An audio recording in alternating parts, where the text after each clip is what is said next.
अनि पानी चाहिँ आएन रहेछ कहाँ तार फुस्केको छ कि पाइप फुस्केको छ कि अनि अहिले चाहिँ अब भेना र म भएर पानी बनाउन जाँदैछौँ मेरो भेना देख्न सक्नुहुन्छ यति हेल्पफुल नेचरको हुनुहुन्छ तर मलाई यति साह्रो टाउको दुखेको छ आज यहाँ पाइप चाहिँ यही हो कि भेना यसलाई पहिल्याउँदै हिँडौँ ल अब चाहिँ हामी पाइप खोज्दै जानेछौँ माथिसम्मै चुडाउँदै होइन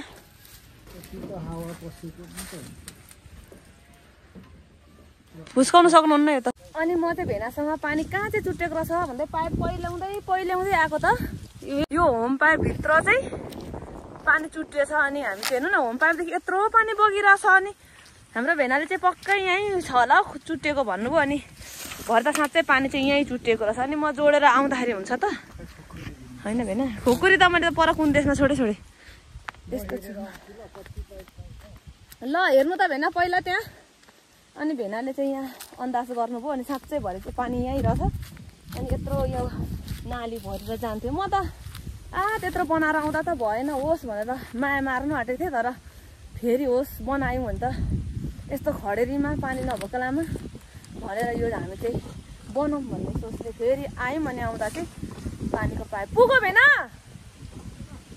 फेरि तान्नुपर्छ पाइप फेरि तान्नुपर्ने भयो पाइप चाहिँ अनि म चाहिँ घर आइपुग्न आँटेँ अब घर चाहिँ आइपुग्न आँटेँ तर पानी चाहिँ आइपुगेको छैन पानी आइपुग्यो भने त साह्रै राम्रो यस्तो खुसी हुन्छु म पानी नभएको बेलामा पानी हुँदा कस्तो हुन्छ भन्नुहोस् तपाईँ पानी चाहिँ आएको होस् भगवान् भनेर प्रार्थना गर्छु ए हेर्न यसलाई मुसिदिनु त साँच्ची बिर्सेछु नि त अनि म चाहिँ यहाँ पानी बनाएर ल्याएको थियौँ नि त अनि पानीले भरिएछ अब चाहिँ अनि भरिएको कारणले गर्दा चाहिँ म यस्तो गरेर खोलेर यहाँ लगाएँ अनि खोलेर लगाएँ खुसी लाग्यो पानी बन्यो अरूभन्दा पनि होइन जिन्दगीमा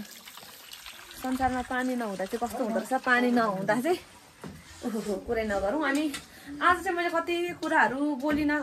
हतार भयो कम्ती हतार होइन अनि म हतार भएर मजाले बोलिनँ कुदेकै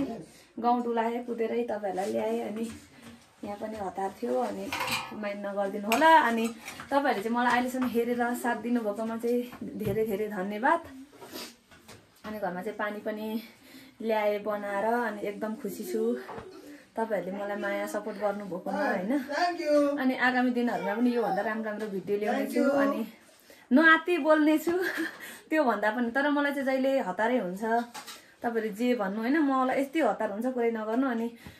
म चाहिँ फेरि अर्को भ्लगमा भेट्नेछौँ तपाईँहरूलाई चाहिँ कस्तो लागिरहेछ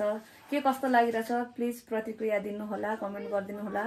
अनि मैले केही गल्ती बोलेको छु भने चाहिँ मलाई माफ गरिदिनु अनि मैले यस्तो बोल्नु त्यस्तो बोल्नुपर्छ भन्ने कुरा चाहिँ मलाई थाहा हुँदैन अनि सरी यसको लागि चाहिँ अनि